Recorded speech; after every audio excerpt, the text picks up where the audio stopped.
Selamat bertemu para mahasiswa pada sesi 1 minggu ini di kelas pengantar antropologi. Pada sesi ini, kita akan mempelajari mengenai pengertian antropologi dan ruang lingkupnya. Saya berharap Bapak Ibu, para mahasiswa, bisa aktif mengikuti diskusi. Bapak Ibu diharapkan mampu mengembangkan cara berpikir sendiri, kemudian dikuatkan dengan RBV ataupun modul hard copy yang Bapak Ibu peroleh. Sesi 1 membahas mengenai pengertian antropologi dan ruang lingkupnya. Bapak Ibu silahkan unduh melalui e-learning UT terkait dengan materi inisiasi yang akan Bapak Ibu pelajari ataupun Bapak Ibu pahami mengenai materi pengertian dan ruang lingkup antropologi. Bahwa yang pertama, Bapak Ibu perlu untuk menguasai pengertian antropologi. Sebagaimana secara etimologi dipahami bahwa antropologi terdiri atas dua kosakata yaitu antropos dan logos. Antropos berarti manusia dan logos berarti ilmu. Nah, dapat diartikan bahwa antropologi adalah sebuah kajian ilmu yang mempelajari mengenai segala aspek kehidupan manusia dan yang secara spesifik kemudian dipahami sebagai kebudayaan. Setelah Bapak Ibu memahami tentang pengertian antropologi, selanjutnya Bapak Ibu diharapkan mampu untuk memahami ruang lingkup antropologi. Dilanjutkan dengan fase-fase ataupun perkembangan antropologi yang dimulai dari latar belakang lahirnya antropologi, sebagaimana dapat Bapak Ibu baca di dalam materi inisiasi.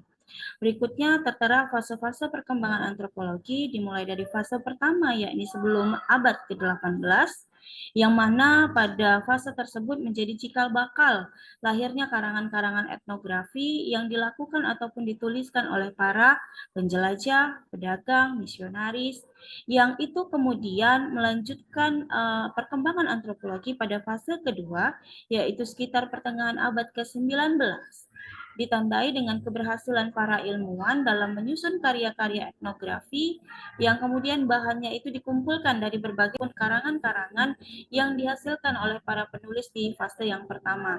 Jadi para etnografnya tidak benar-benar turun ke lapangan.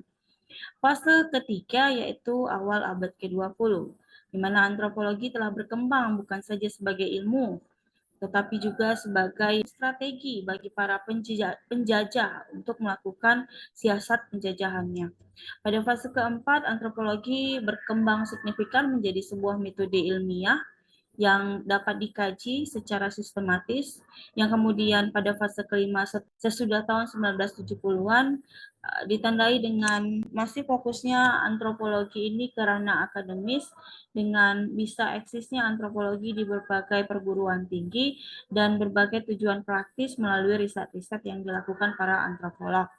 Berikutnya Bapak Ibu silakan dikuasai mengenai karakteristik kajian antropologi bahwa pada dasarnya kajian antropologi ini menitikberatkan pada manusia sebagai objek utamanya tentang segala aktivitas yang dilakukan oleh manusia yang itu dikaji atau dipelajari secara sistematis.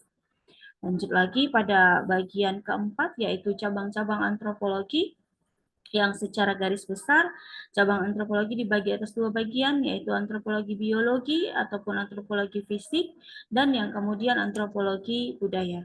Antropologi biologi terdiri atas dua bagian yaitu paleoantropologi dan antropologi fisik. Selanjutnya antropologi budaya dibagi atas 7 bagian dimulai dari prahistori, etnolinguistik, etnologi, dan antropologi sosial, etnosikologi, antropologi spesialisasi, dan antropologi terapan. Mengenai definisi pada masing-masing kajian ataupun cabang, silakan Bapak Ibu baca lebih lanjut di dalam EDBV ataupun modul yang Bapak Ibu miliki. Bagian yang terakhir dari pembahasan di sesi 1 adalah hubungan antropologi dengan ilmu lainnya, bahwa mempelajari antropologi tidak terlepas dari kaitannya dengan ilmu-ilmu lain. Bapak Ibu silakan baca untuk bisa dipahami bagaimana hubungan antropologi dengan sosiologi, ilmu politik, ekonomi, administrasi, arkeologi, serta ilmu sejarah. Selanjutnya Bapak Ibu diharapkan untuk dapat mengisi daftar hadir terlebih dahulu sebelum melakukan diskusi.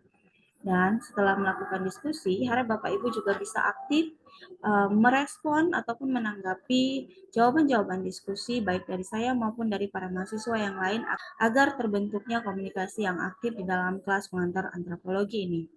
Demikian pengantar sesi 1 ini, semoga Bapak Ibu senantiasa dalam keadaan sehat, salam sejahtera untuk kita semua.